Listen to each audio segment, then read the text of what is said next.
Damaged Defenders by Scherzeb. Chapter 108. Hydra. To say that Hydra got the message that Steve and Bucky wanted to deliver was vastly understating the case. While the Avengers had gone out of their way to capture as many people and as much information as they possibly could, they didn't catch everyone or everything. The chaos of battle, especially when said battle included the sorts of spells Loki had been throwing around, ensured that some of those who'd been fighting were missed. Hans did not move until a good 15 minutes after the Avengers left on their plane. This was both because he wanted to wait and make sure that they would stay gone, and because it took him that long to gather his strength. Hans had been one of the men sent to battle the Avengers outside the castle. It had proven to be a singularly, unexpectedly difficult task. He and many of his compatriots had fallen under the initial barrage. By some miracle of the gods, while Hans had taken several bullets, none had hit anything vital to life, and he'd been able to crawl behind some hunks of stone that had been knocked off the castle in those first moments, which had ended up saving his life a second time. He'd been on the edge of whatever it was Iron Man had done to paralyze people, but because he'd been hidden by the debris, he had not been found. He'd been helpless to do anything but lie there and listen to the battle, even after the paralysis had worn off. It never even entered his mind to reveal himself and throw himself on the mercy of the Avengers. Even had Hydra allowed such a thing, Hans had all but been raised with the knowledge that Captain America was the enemy of Hydra. He would show no mercy to any of them. Once Hans was sure the Avengers were gone, he began the extremely painful process of patching himself up. He had to stop and rest fairly frequently, both because the pain was excruciating and because the blood loss made him woozy and weak. Sheer desperation got him to his feet. He knew he would die if he did not get proper treatment, and fairly soon. The bullets might not have killed him immediately, but at the very least the continued blood loss would. And while Hans was, by then, quite sure that nothing truly vital to life had been damaged badly, that didn't mean something hadn't been nicked and was slowly bleeding or releasing unfortunate things into his body. The castle's courtyard was a wasteland of badly damaged bits of weapons, burnt out, and in a couple of cases still burning vehicles, and debris. The castle itself was gone. Literally all that was left was a smoking hole in the ground.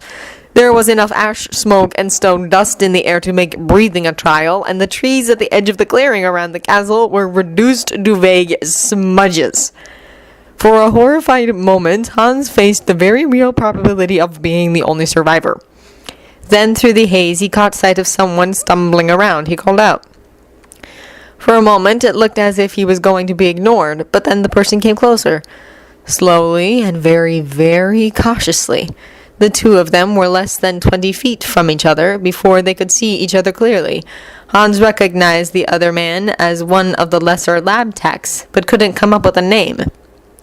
Whatever his name was, the other man was, if anything, in worse shape than Hans was. Not physically. The man was only sporting two bandages, one on his right shoulder and the other high on his right thigh. But other ways? Oh, yes.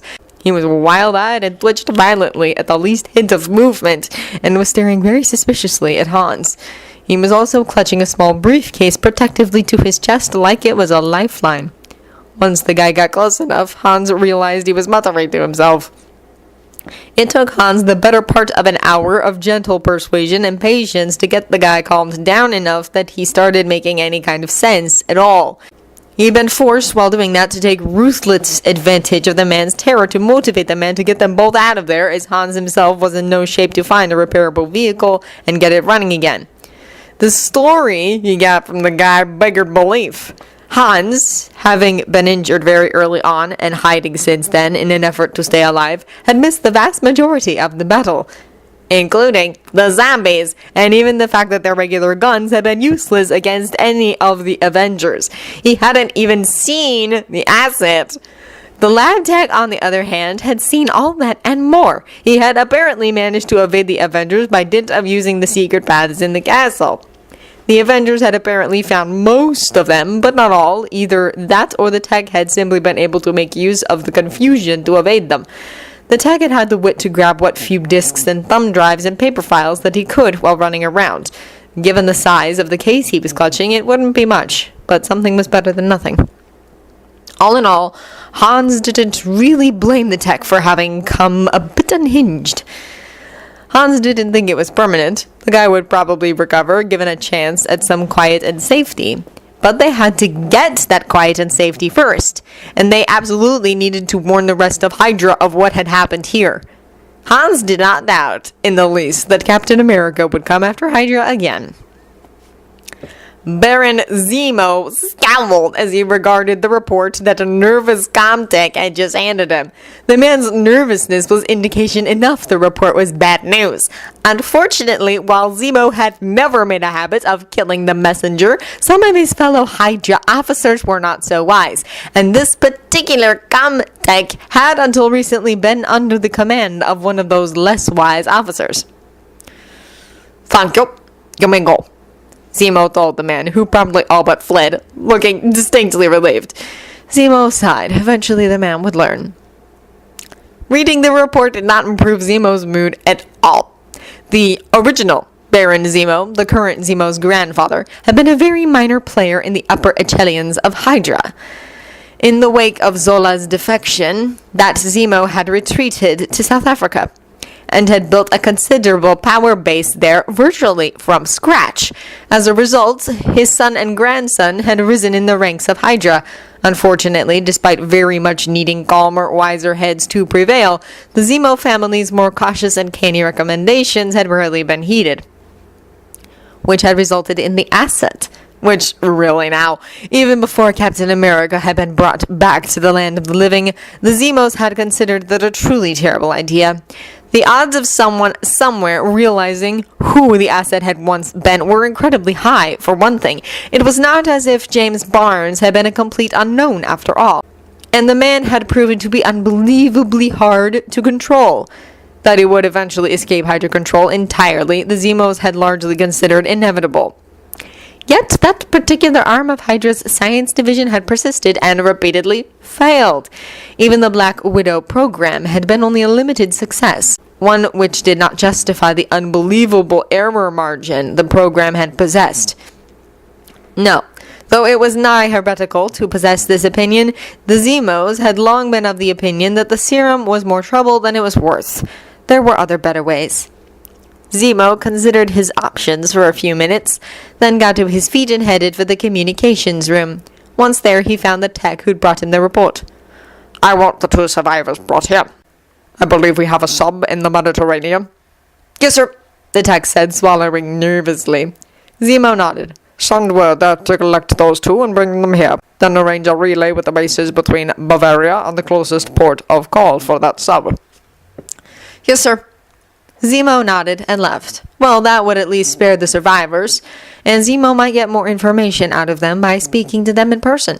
Who knew what they might have edited out of their reports in an effort to spare their own lives, or because they thought it something inconsequential to the matter at hand. The question of what to do from here was the problem.